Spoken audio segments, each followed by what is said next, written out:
Put the recording on. Okay. Alrighty.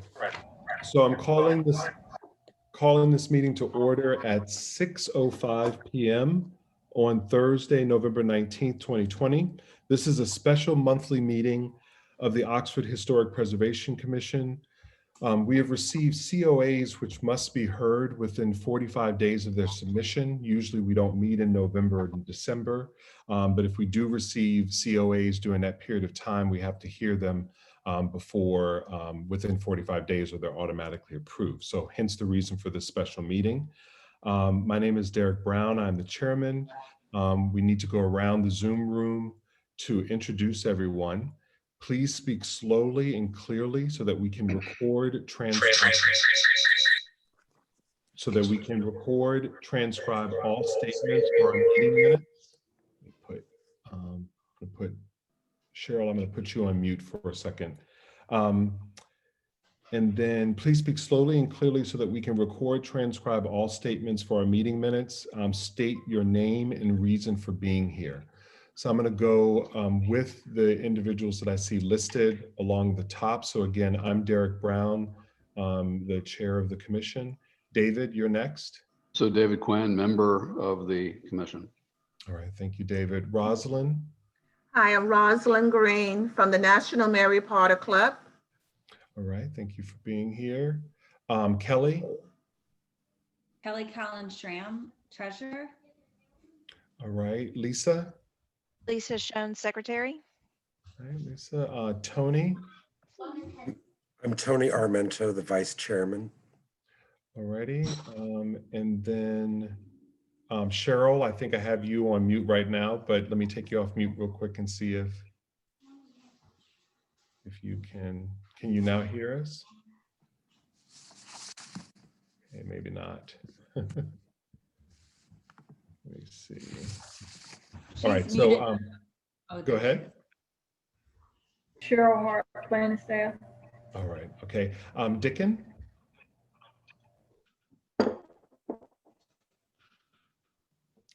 Dickon, are you there? He's muted. He's on mute. Oh, he's on mute, okay. Dickon Hausman, member of the commission. All right, welcome. And then I think that's it that we have now. We're missing Mike Dellienbach, but we have enough individuals here for to proceed with what we need to do tonight. So the first item on the agenda is the approval of minutes for October 15th, 2020. These were circulated earlier this week to the commission members.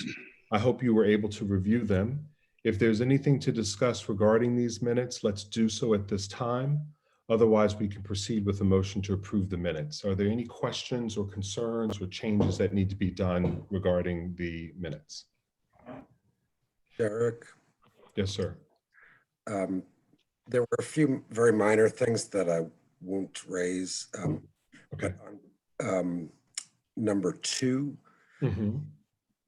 in the last sentence of the second column, this concerns a conversation that I had with the historic preservation staff in Hillsborough. Okay. His statement to me was not restricted only to business properties. He said that the Hillsborough Commission would have to evaluate all properties where above ground backflow preventers were to be installed, not only business properties.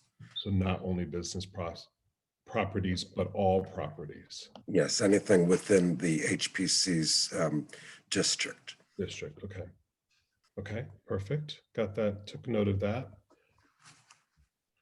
I think you said there was a couple of items, that was the only one, or?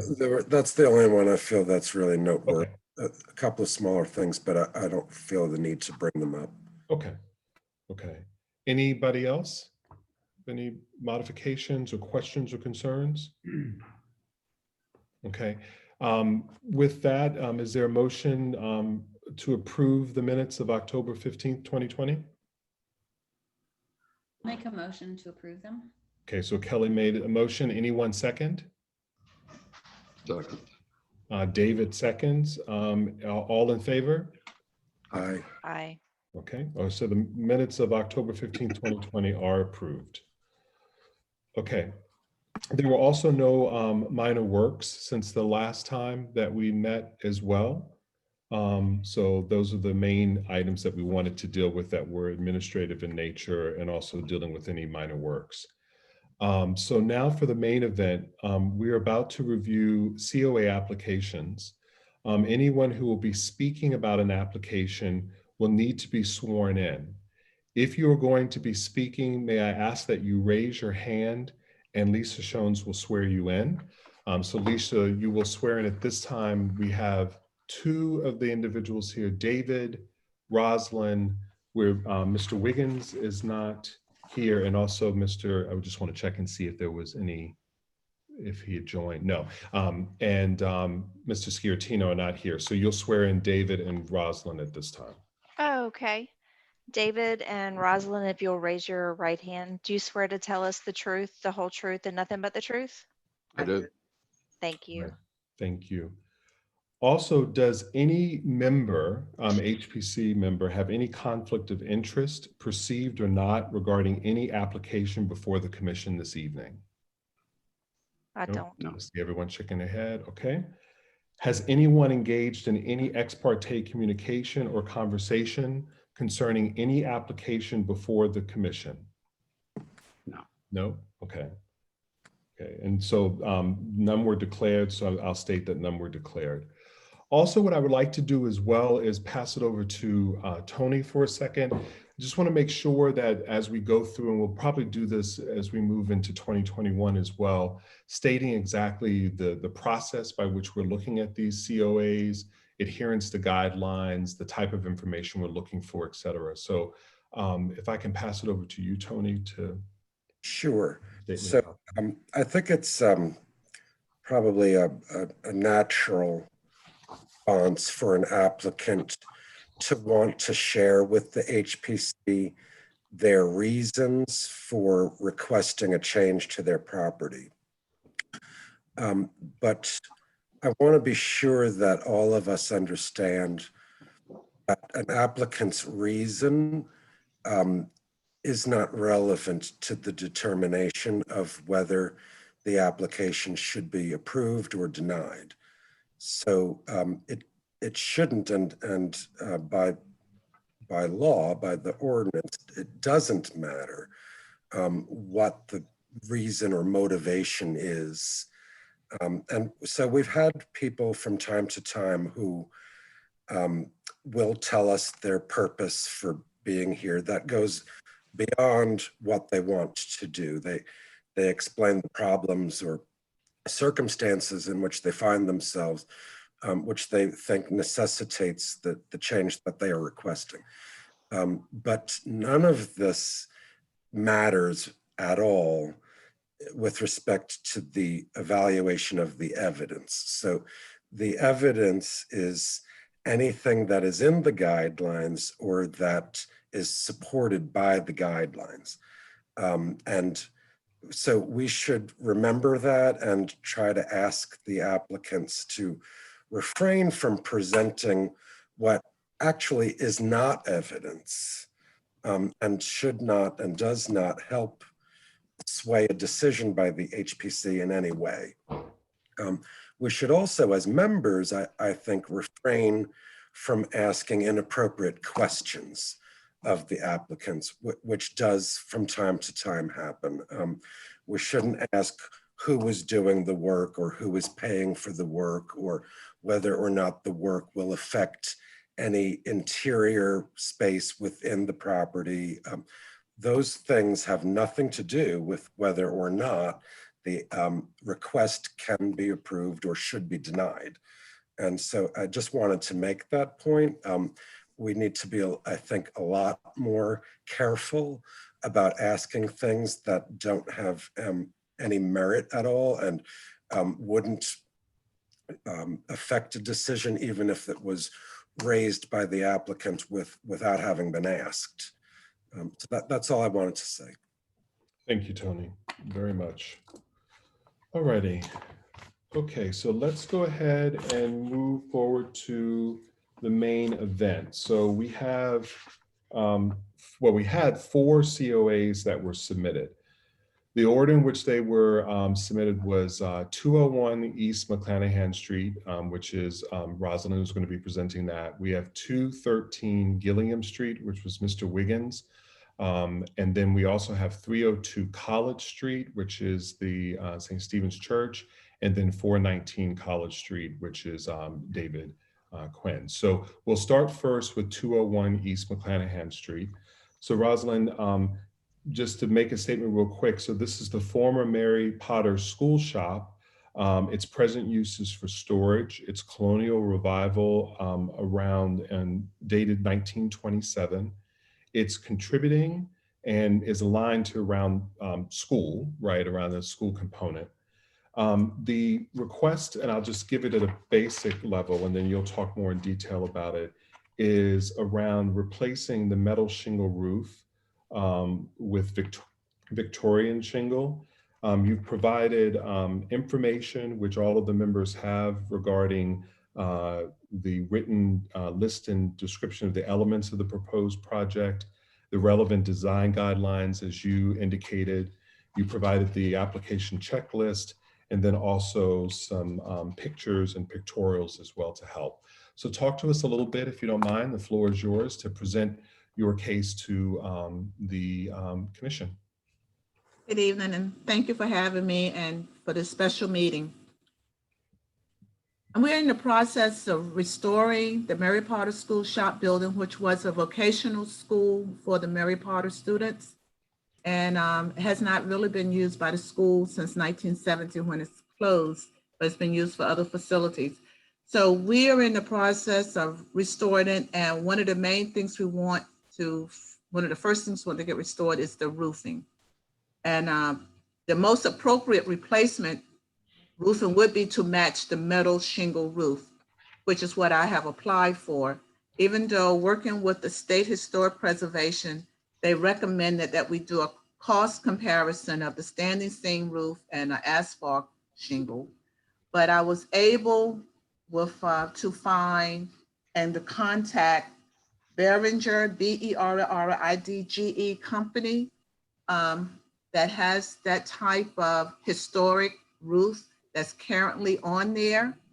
So I am just asking that we be approved to restore, to use the same material, same type shingle, and looking on the website, you know, it looks close to zinc gray is what we have up there. And hopefully I did myself justice by reading through, what was it, 40 some pages, the guidelines.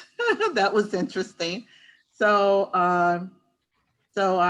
hopefully I did myself justice by listing the relevant guidelines listed there to prove my case, and listed and answered all the questions. So I guess I'm just open for questions now. But basically, we do have, I can find the product, and the company is in Texas, and I have communicated with them. So hopefully by the time we get there, we'll have the zinc gray still available in their stock. They did send me, I did request several samples, which they did send me. So my request is to have replaced the metal shingle roof with the same type roof. Is there any other questions? All right, Rosalind, thank you. So I thank you very much for that. So I'll pass it over to the members to ask any questions.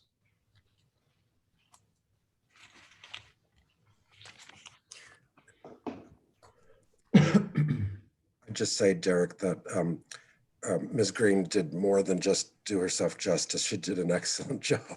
Oh, did I? Thank you.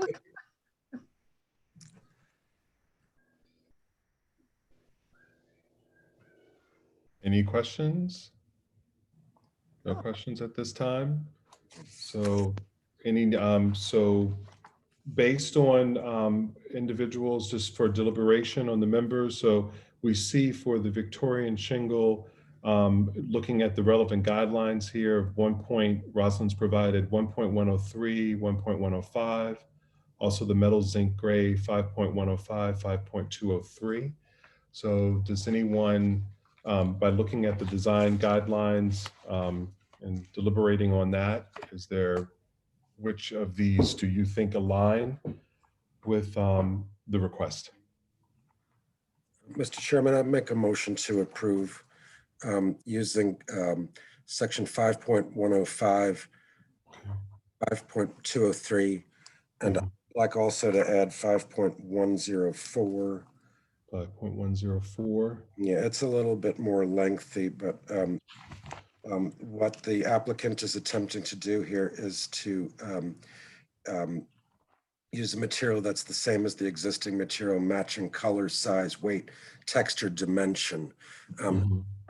These are steel, they're not tin, but they are in every other way identical, other than the fact that it's a sturdier material that will have a much longer life expectancy.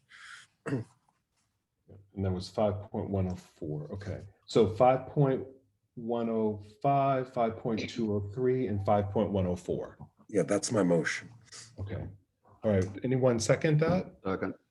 All right. David Quinn seconds. All in favor? Aye. Aye.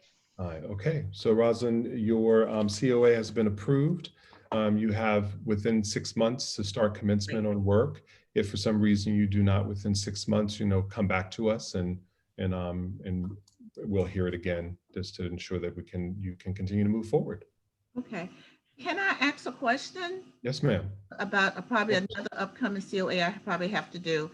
For the windows, do I come back before you to replace the windows? Yes. Yes, everything that's on the outside. Okay. Yes. Okay, that's what I'm investigating now. Okay, thank you. You're welcome. And you can stay on and listen, or if you do not have to do that, by all means you can drop, but just let you know that. Unfortunately, I have another Zoom meeting that started at 6 o'clock. Okay. All right. No worries. Perfect This was timing. number one. And I'd like to thank everybody for their help and assistance. When I called, you all were there, so you know who you are. So I want to say thank you. No worries. You take care of yourself. It's good seeing you too. Likewise, nice And meeting you. happy holidays to you as well. Same to you, to everybody. Okay, good night. Good night. Okay, so we don't have Mr. Wiggins. So just to state this, so everyone knows with this application, Cheryl, this is a 213 Gilliam Street. The individual started and commenced on work on the roof. Cheryl sent a letter to Mr. Wiggins and said, stop, cease, and explained to us, but he had already moved forward to a point where he couldn't just stop it. But he said, well, I didn't think that I would have to do it since it's in-kind material and it looks exactly the same. We went through and explained to him on page 17 of the guidelines, et cetera. Cheryl said all that to him. So he still will need to come in front of us in order to review this and for us to give approval on it. It is ex post facto, but nonetheless, we still need to do it. So Cheryl, I need you to reach out to him respectfully, if I can ask you to reach out to him tomorrow to determine why he did not show up and that he will show up in January and for that meeting. And what he will need to do as well is, Tony, I need a little bit of help with this, is that this application, because he's not here today and it's dated, that means that in 45 days it would be approval. So is there a revocation process of pulling it back? I don't know exactly the answer to that question. However, I'd say that we did give him the opportunity to be present tonight for a hearing. Mhm. And I think that the cease work order, if it's still in effect, needs to remain in effect. Now, I don't know whether it is or not, but our job is not to police, but only to approve or deny. I would expect, however, that if he was told to stop, that he has stopped, and he must continue to remain stopped until he does receive the approval. Yeah, so so based on what I've seen is that when it was, Cheryl, keep me honest here, when you sent the letter to him, it was more than halfway done. And also parts, it had already been pulled off. Cheryl had one of her individuals that works with her to go over there and take pictures. And the fact is that he did not stop, because I went there, walked by it the other day, and it's 100% complete. Okay. Well, if that's the case, then, enforcement is Cheryl's job. Okay. And I'll have to leave it to her to decide, but he does not have an approval, and he is therefore in violation of the ordinance, the historic preservation, or he is in violation of that ordinance. Yep. My opinion. I would agree. I would agree as well. So Cheryl, will you reach out to him and state that to him, and how maybe you can let us know exactly how you'd like to proceed on it, as opposed to me giving you a directive? I'd like to know right now from Cheryl what kind of penalties are imagined in a circumstance where a property owner does violate an ordinance such as this one. Well, of course, as you know, he's not the first person to violate an ordinance. And in my humble opinion, I don't think he intentionally did it, as some of the other ones didn't do it. And he knew the importance of doing it. The next day after it was explained to him, he did turn in his application. Okay. And I emailed all the applicants the meeting information. And I think I sent them letters as well as the neighbors' letters. So I don't know what happened, because even I'm looking online and I don't even see Joe. And he was very much trying to get everything approved. And I'm looking through this paperwork trying to get some phone numbers so I can call them now. Right. Well, I think, maybe we just reach out to him and persuade him to make himself right with the law, and to come to a hearing and to get this fixed. But if nothing is done, then everyone will tear off their roofs, because there's no downside to doing so. Exactly. Yeah. And I think in the letter as well, right, Cheryl, it indicated the dollar amount for the, each day of being in violation as Yes, well. So, and I intend to treat him as I've done everybody else. I mean, Okay. the main thing, I want them to come into compliance. yeah, understood. That's right. And then real quick, just so that you know as well, Cheryl, that way I don't have to text it over to you. Are you ready? I'm going to give you the numbers. Hold on a second. Okay. I am ready. Okay. So Forrest Wiggins, the number is 919-693-2413. Okay. And then for Mr. Sciortino, his number is 919-702-4012. And then he also had another number for a Sherry Owens that was 919-939-6249. Thank you so much. Thank you. Okay. So, Derek, Yes, sir. just, explore this about number 302 College Street.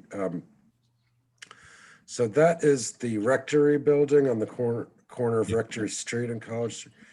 Okay, so that owner has been before the commission several times before. Yes. So they clearly understand the need for a COA, and maybe they just forgot that tonight was the meeting.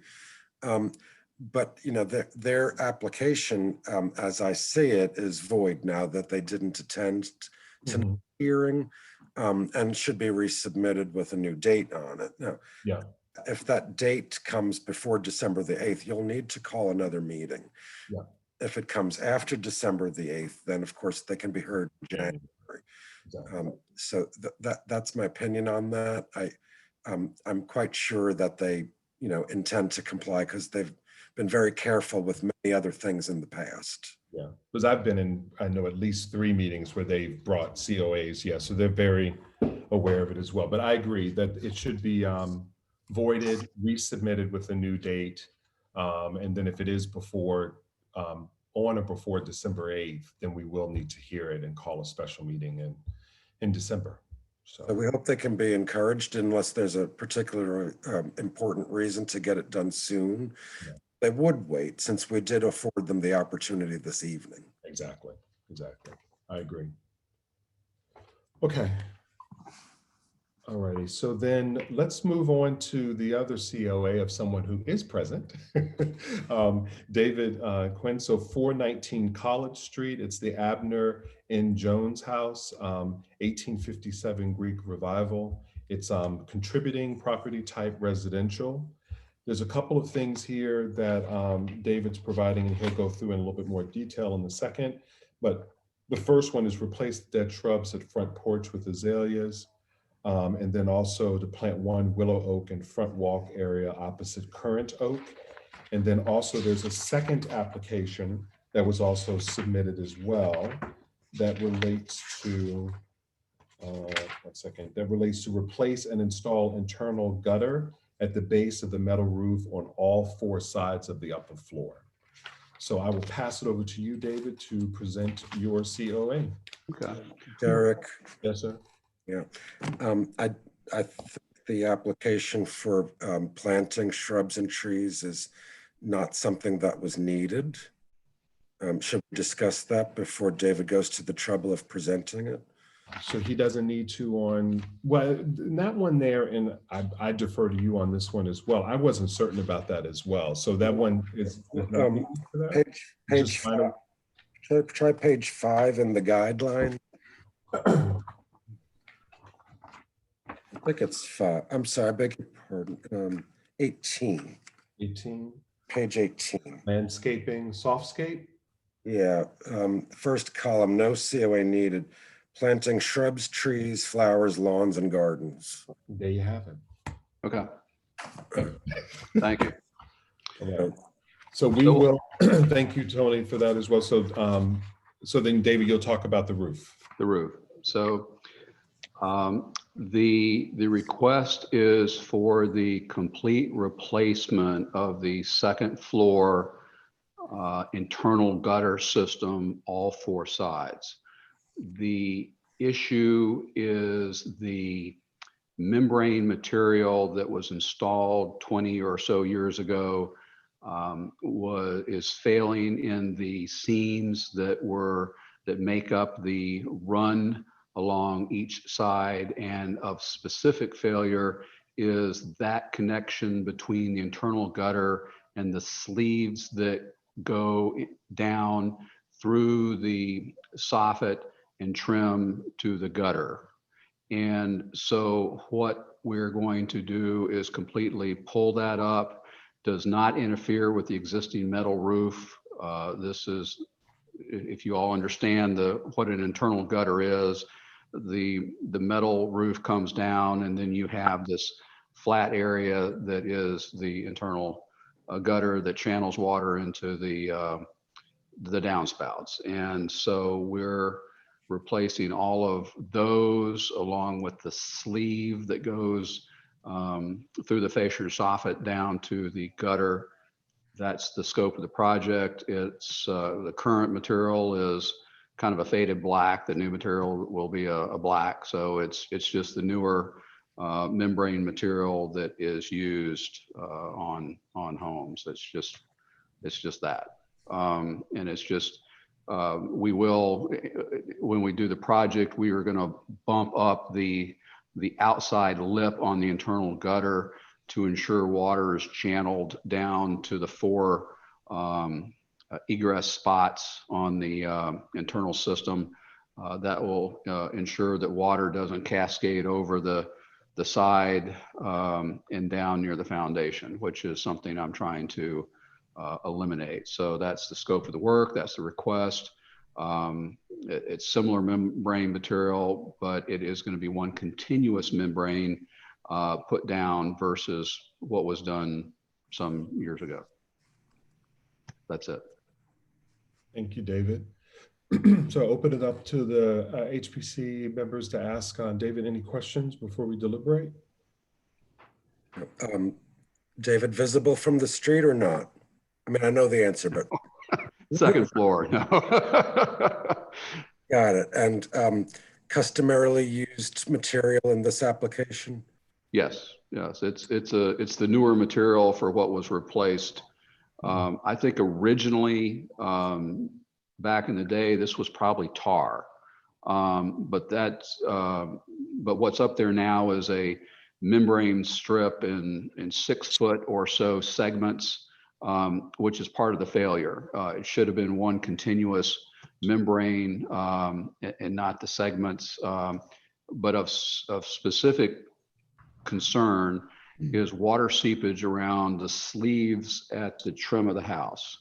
And that's creating some deterioration that's going to necessitate another COA on my behalf sometime in the early part of the year once we get the roof fixed. Yahoo. Any other questions? All right, so David's also provided here some guidelines around relevant design guidelines around 5.104, 5.105. I know you all have also seen the checklists, the additional narrative and some photos as well. So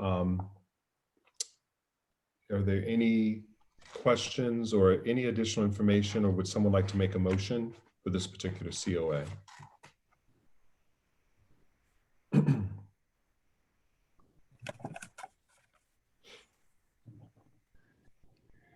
I would like to make a motion. All to right, sign Kelly.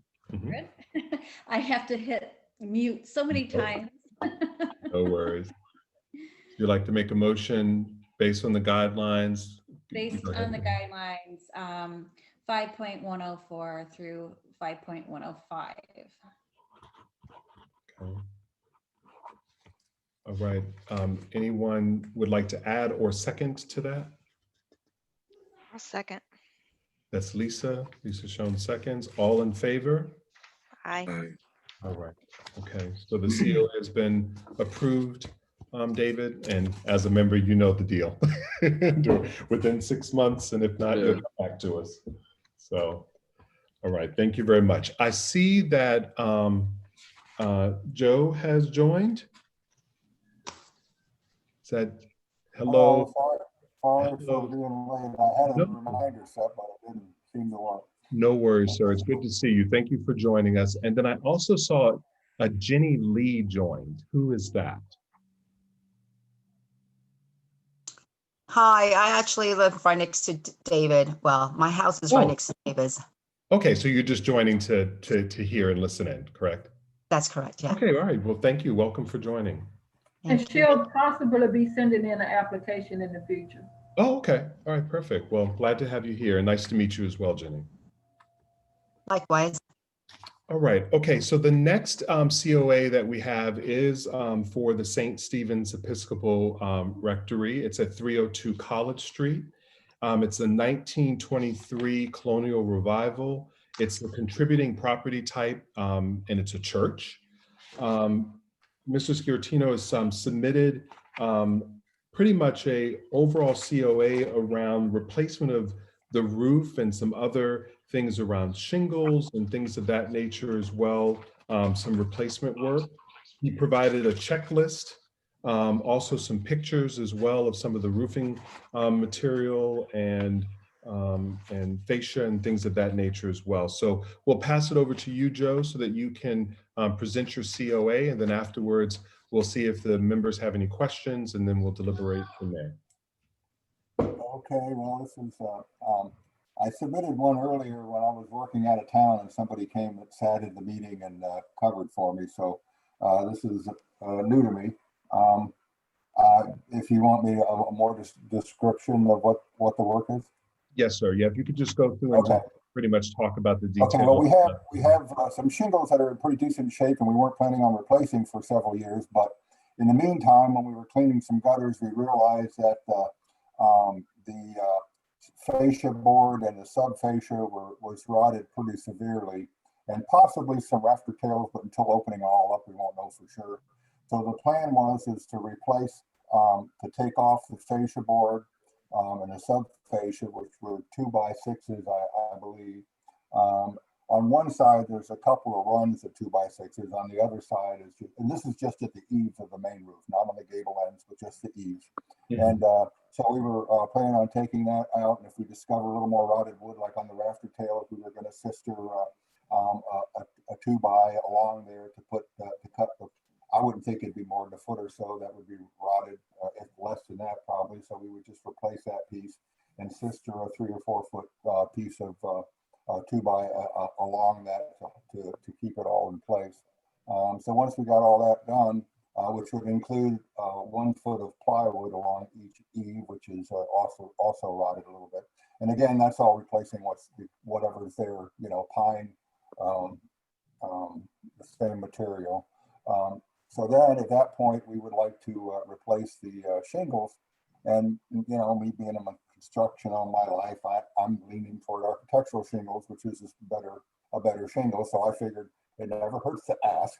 So I thought I would submit the architectural, and then as a substitution, if you guys don't agree, that look is what, you know, is in keeping with the historical design of the building, then I had a substitution for basically the same 3-tab. I'm not sure if it's exactly the same manufacturer, but same 3-tab with a very, very close to similar color. And in my submission, I took a picture. It just so happens I was lucky to find a shingle laying on the ground that had come off at some point in time. So I took a picture of that, and all the pictures I had taken of the roof were just not really reflective, because some looked dark, some looked light, so it wasn't. But that one shingle I had was pretty reflective of what the shingles look like, and so my substitution would reflect that color in both the architectural, or, you know, very close to that color in both the architectural and the 3-tab. Okay. All right, perfect. Thank you very much. Just to be totally transparent, my only other thing was, this is fairly new. I understand they have a synthetic felt paper now, and it wasn't when I was in business. You know, before I retired, I didn't know of any synthetic felt. So the proposal is to put a synthetic felt down, which is nothing anybody's going to see, and it's supposed to be a better product than the regular felt. So Okay. that was just the only other deviation that I wanted to make clear. Well, thank you. Thank you for that. All right, so yeah, pass it over to the HPC members. Any questions for Joe? Yes. Yes, sir. So I have one photograph of the proposed shingles, and it says it's the Landmark Promax cobblestone gray color.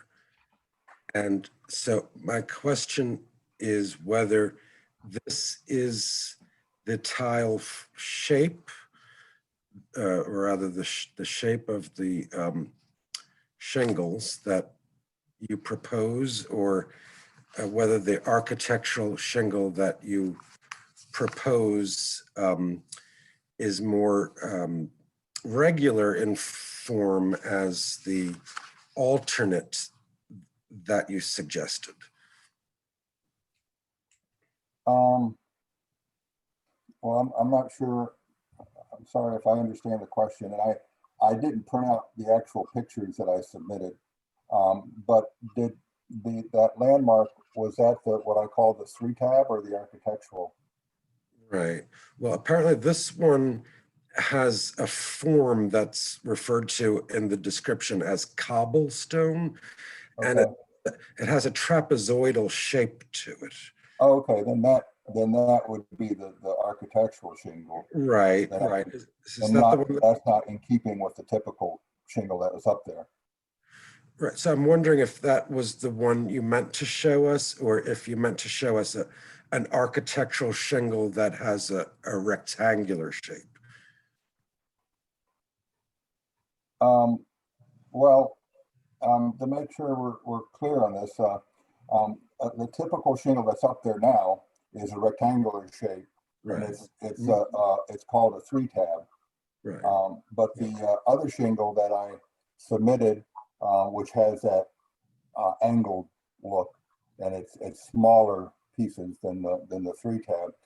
That's called, by the description for that would be an architectural shingle. Yes, well, I believe that architectural shingle also is available in rectangular shape, which is the reason for my question. Oh, okay. Well, it could be. I just might not be aware of that. This one is the cobblestone design of an architectural shingle. So the architectural shingle is got some dimension to it that is lacking in a flat 3-tab. But I believe that they are not restricted to this particular trapezoidal appearance. That, you know, in fact, I know they're not, because we've seen them approved previously on other houses in town. You know, one thing with working for one company for as long as I have is the designers kind of stick to one thing, and that kind of limits my you know, my knowledge of that. I always assumed that an architectural shingle was just that different looking one. But if you're telling me that I can get an architectural shingle that looks like a 3-tab, and if that's the case, and that's what you prefer, not to have that other trapezoid looking one, then that's fine. I can go with. Well, we can't tell you what to ask for. I'm sorry, what was that? We can't tell you what to request. Okay. Okay, well, then I guess that was, I still believe that the architectural shingle is a better product, but unfortunately I don't have now an architectural that looks like a 3-tab to submit. So I don't know where that leaves me, you know. Well, so the HPC is able to make an approval conditional on certain factors. You know, if you were to want that as an alternate, then that is a way a motion could be framed. Okay, so could I submit, do a little more research in and submit an architectural shingle that looks like a 3-tab with the same, very close to the same color? If you're not in a hurry, but if that were acceptable as an alternate, someone among us might make a motion to, you know, to approve something like that. Okay. Someone? Anybody? It has to be something that you want, however. Okay, but I can't give you any specifics now, other than you know, to match the color and the 3-tab, but in the architectural. Okay, thank you. Is that good enough? Yes, sir. That is. All right, any other questions for Joe? All right, so he's provided as well for deliberation. He provided relevant design guidelines for the things that he highlighted in his presentation. You'll see them on that document. And again, you have the pictures there. Would anyone like to make a motion on this particular COA? Well, could we have deliberation? Oh, I thought, well, yes. Deliberation just means the applicant is excluded from the conversation. Yes, exactly. So we've approved architectural shingles several times as replacement for flat 3-tab shingles. And so, you know, I personally don't have any objection, since we've done it before, that this has some texture and dimension to it. But I have a problem with the form being not rectangular and the effect that would have on the appearance of the building, which would change it for a generation, and not be in conformity with what's there. Now, other people may feel differently about that, but the guideline does say to retain the form. I don't know what was on the building previously. We do not have to respect asphalt shingle at all if that wasn't there in the first place. But I think if that's what's proposed to go back again, then we should at least protect the integrity of the appearance by respecting the form of the tile. And I would be inclined to make a motion, if others agree, that the application for the tiles at least be approved conditional upon the rectangular form of architectural shingle. Agreed. Okay, so David, I heard from David Dicken, you're in agreement? Lisa? Yes. Okay, Kelly? I agree as well. Okay, all right. Okay, so Tony, do you want to go back and restate your motion? Okay, so yeah, I'll make it approved conditionally with guideline 5.104. That the condition being rectangular architectural shingle, not the cobblestone design. And Second. the color to be the same as existing. Okay, and then before it's seconded, the other items that were on there as well, anything else around those? Well, they need a separate motion. Yeah, okay, all right, so I just want to make sure we're doing them as separate ones. So who, was it, David, were you the one who seconded Yeah, this one? second. Okay, Agreed. all right, so all in favor? Aye. Aye. Okay, all right, so that's approved for the roofing. Now how, Tony, do you think it's best for us to go through and do each single one? They're both the same thing, aren't they? I think they are. The first two items, it's fascia and fascia trim. It's all section 2.103. 2.103. Yeah, I'll read it. Replacement of siding or architectural trim. Material must match the existing in material design, color, texture, dimension, scale, and other visual qualities. So this is pine for pine and fir for fir. And it is, I think, fascia is siding, and the trim is trims. Yeah. Okay, and then before a motion for that, how about the piece down below? That one doesn't matter. Underneath the 3-tab shingle replacement, to replace any chimney flashing that ties it into the roofing as well? Okay, yeah, I'm sorry. No worries. That's not where my mind was. Yeah, so I've got check marks by both of those for the 104 and 102. 5.104 and 102 for that one.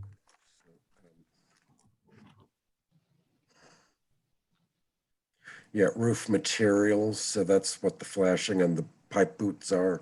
Yeah. Okay. Okay. All right. So who wants to make a motion? Do you want to make a motion, Tony, for the first part, or someone else for the first? Yeah, I'll do it. The first two, which is rotted fascia and fascia trim, move to approve with 2.103 in the guidelines. Okay. Anyone second? Dickens seconds that one. All in favor? Aye. Aye. Okay, so that's approved. And then even though it was tied into the roof before, but the replacement of the chimney flashing and the pipe boots, we didn't state that before. So who wants to, that's tied to 5.104 and 5.102. So who wants to make a motion on that? I'll make a motion. Okay, so who's making a motion on that, replacing the chimney flashing and the pipe boots, 5.104, right, Lisa? Yes, and 5.102. 5.102. Uh-huh. Okay, all right, and then who seconds that? Second. Okay, David. Excuse me, but just for the record, it looks like the chimney flashing had been tarred. It's black now, but typically aluminum is aluminum color. Yeah. I just wanted to make sure that wasn't going to be an issue. If I just replace it with aluminum, it's not coated. Like that one looked like somebody came in and just either painted it or just coated it with some tar. Right. It's right. okay just to have the aluminum color. Yeah, it wasn't black to begin with, right? Right. It didn't start out that It color. looked like it was after the fact. Okay, who seconds that? Who was that? Did anyone second that motion? Anyone? I thought David did. I did Okay, I'm a sorry. minute ago, yeah. So David, did. Okay, so all in favor? Aye. All right, so that's been approved. So, Joe, your items have been approved. As long as you commence work, and you've done this before, within the next 6 months. If you do go after 6 months, you'll come back to us and we'll rehear it again, or just make sure. It does seem to be going slow, but I should be able to get it done before that for sure. Okay. And just for the record, would you, when I find the shingle, not if, should I just go ahead and, show that to Cheryl? To Sherry? I think it's conditional in the sense the motion was made, so the expectation is that you do your due diligence and adhere to that condition. If for some reason you feel that you can't do that, then you would have to, yeah. Right. So. Okay, so if it looks like I have a problem, then I'll take it from there, but otherwise we're good to go. Exactly. Okay, I appreciate your time, guys. All right, thank you very much. You have a good evening. You too. Good day.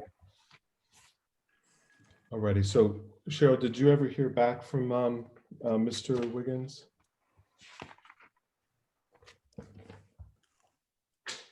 Cheryl, I don't know if you might be on mute. I did not hear back from him. Okay. All righty. So I think then we are done with our COAs. Got through those 3. So the only thing is usually we go through old business and new business. This was a special meeting, so we're cutting all of that out. We'll start again in January. January 15th is our next meeting, unless we have to call a meeting in December to meet for anything that's received on or before December 8th, then we will have to have a special meeting. Cheryl will work, she and I talked about this as well, to see if people can wait until January. We did have one, Cheryl, right, an individual who submitted something yesterday, or no, it was today. You received an email from them today about painting their front porch, but a totally different color than it was before. The flooring, the porch flooring? Yes. Yes, so painting it a completely different color than what it is now. It is painted now, but it is asking for a totally different color. So she reached out to him and informed him about the fact that it's too late for this meeting, and then for him to present it in January. Was he okay with that, Cheryl? I've not heard back. I think it was something that was previously approved. And he just had a change of mind on what color he wanted to use. Yeah. So it's his last name is Noel, right? That's correct. Yeah. So Tony, is with Brian? Is it Brian Noel? Michael. Yeah. Michael Noel. So yeah, we approved work for him before, but then he submitted or reached out to Cheryl today and said, I want to be able to paint the porch, but we've changed our mind, but we want to change it to a totally different color. And it's a very, stark contrast color. So, but it's something that we would need to review as a group, and it's not a minor works. It would be a major work COA. So we'll hopefully hear it in January. So, okay. All righty. So, and then last but not least, and then I'll let everyone have their time. And I appreciate everyone as well being, especially Tony, helping me out tonight. I'm very much under the weather, not feeling well at all. I do not have COVID, but something is not right. So I have not been feeling well for the last day or so. But Tony, thank you as always for your support as well. And I wouldn't have missed this for anything. So, but I'm going back to bed after this call. So, but before we do that, I did want to welcome Dickon Hausman, who is our new HPC member. You all probably remember him. He did submit a COA a couple of months ago, and we were able to meet him at that time. But he did apply for to become a member. Went through the city meeting last Tuesday was when it was approved, and then also went through his training with Tony, and could, for that reason, officially vote tonight. So we are happy to have you here, and it's a pleasure to have you as part of this team and joining us. And we're looking forward to working with you even in the coming year, but it's great that you were able to join tonight. And Tony, thank you for being like you always are, on point and getting it done quickly. So I do appreciate that. Thank you. Thank you, Tony. Thank you, Derek. Thank you all. Thank you. Thank you. Welcome. Okay, so we will meet again on January, I'm sorry, I said January 15th, but it's really January 21st. I think it is, right? It's our next meeting. Let me just make sure I have it on the thing, but it's the third Thursday. Yep, so it's January 21st will be our next meeting at 6 o'clock. Hopefully, but if we do have any COAs, we'll be reaching out to you and letting you know and giving enough time. December is going to be difficult because I know people have plans, not people are traveling as much, but it is getting close to the holidays, but we'll let you know as quickly as possible and then go forward from there. Wait until January because you're going to have an onslaught of stuff from me. Oh, there we go. All right. I can hold off till February if that's okay. But if All it's right. too big of a meeting, January, I'll wait. But yeah. Well, remember, date it after December 8th. Make sure you date it after December 8th. So, and then we'll see you in January. All right. Well, happy holidays to everyone. Thanksgiving as well as the holidays in December. Stay safe, be well, and we will talk again soon. Thank you. Night. Good night. Thanks. Bye-bye. Bye.